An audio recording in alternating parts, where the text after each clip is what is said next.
In this collection of videos, we're thinking through how we understand and perhaps misunderstand the whole notion of salvation.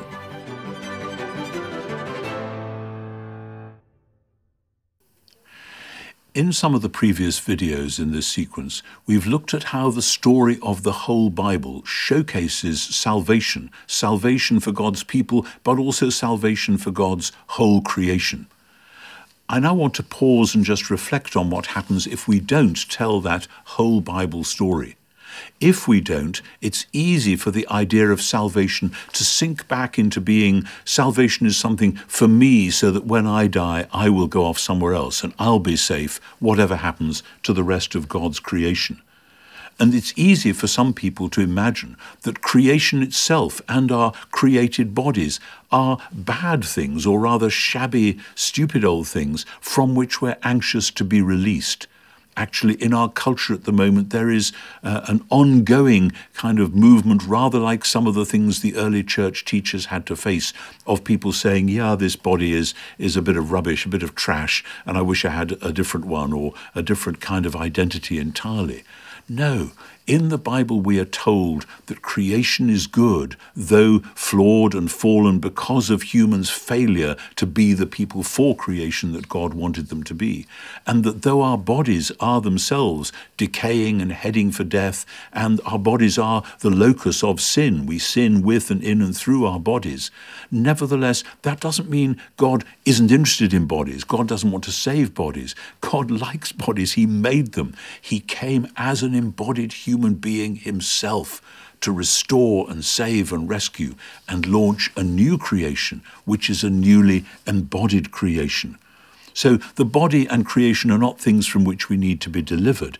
It's easy to get that wrong. People look around the world, what we call loosely natural disasters, at sicknesses, at all sorts of things which seem to be deeply embedded within the world we know, and which make us say, if there is any logic or meaning to the world, this ought not to be thus. And so many people say, somebody said to me once, I was doing a radio phone-in program on Easter weekend, and somebody came in on the phone and said, I'm an old man, I'm looking forward to dying so I can go to heaven, and this stupid old body, it's dragged me down in so many ways. I'm looking forward to getting rid of it. I certainly don't want a body again. And my heart went out to that guy. I understand that. And now that I'm probably pretty near the age that he was then, I see a bit of that. Yes, the body can feel like that. But we are promised new bodies. We are promised a new creation. I've often said, if you see somebody who you've known well who's been very sick, you might say, poor old so-and-so, he's just a shadow of his former self. But if you are part of Jesus' family, if you are, as Paul says, in Christ, if you are indwelt by the Spirit, then you are right now just a shadow of your future self. There is a real you, which God knows and loves already, and God by his Spirit is shaping you to become that person, that newly embodied person in the resurrection. The trouble is that if we go back from that, we fall away from the vocation that we have as human beings to be signposts to God's new creation in the present world. There are many Christians, I've heard preachers say, oh, well, the real aim is to go to heaven. That's what we all want. And so we don't bother about social work. We don't bother about care for the poor. We leave that to the government. We leave that to the social services, to the politicians. It's tragic when preachers say that, because actually the church through the ages has had pretty good form on education and medicine, and especially care of the poor, at a time when, in the early Roman Empire, these were not things that people knew in their bones they ought to do.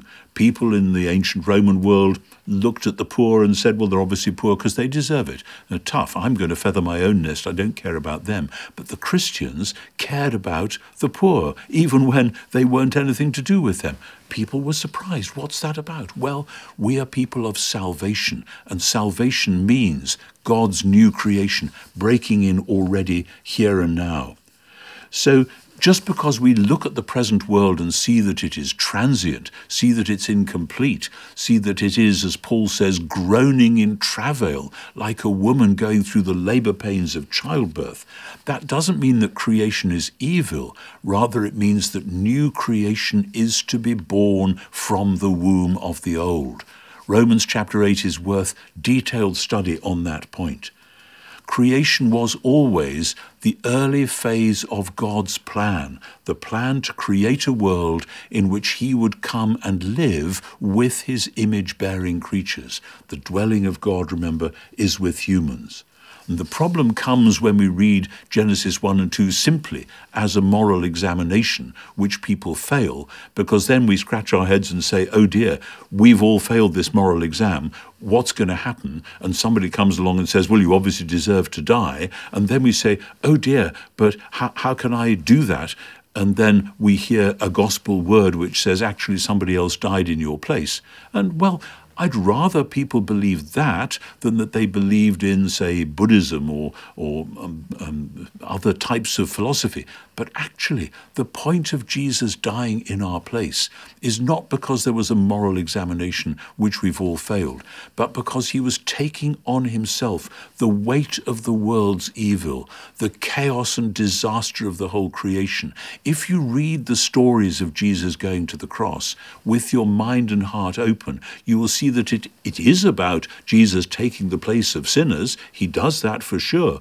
But it's about creation itself, the eclipse, the darkness of the anger and bitterness and betrayal that people heaped onto Jesus. It's as though the stories are saying, this is where the evil of all creation did its worst. And that was the place where God himself in person did his utmost and rescued the world from that sin and death and darkness and chaos by dying under its weight, and then by launching in his resurrection the new creation. It's only when you see the story that way that you feel the force of the resurrection. Tragically, so often, when people have the old image of salvation as just going to heaven in their heads, they preach sermons on Easter Day saying, Jesus is alive again, therefore there is a heaven and you can go there. That's not the point of the Easter stories. The point of the Easter stories is that God has launched his new creation on earth as in heaven and is now recruiting people to be part of that project. Because the project is now Genesis 1 renewed, the Abraham project renewed, creation and new creation, covenant and new covenant.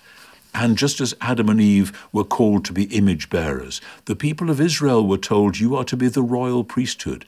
And in the book of Revelation, right at the end, well, actually several times in the book of Revelation, but also near the end, the people are told that you have been rescued, saved, not in order that you can go to heaven and loll around doing nothing in particular for the rest of eternity, but so that you can be the royal priesthood.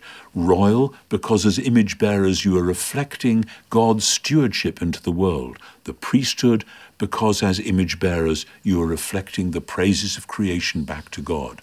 When those who follow Jesus are captured by that vision, they find they have a new vocation which fans out into 1,000 different ways of putting this into operation, because the whole Bible is telling the story of creation and new creation, not of the abolition of creation, but its rescue, its salvation. And when we claim that lovely word salvation, that is where we're putting ourselves on the map of God's purposes.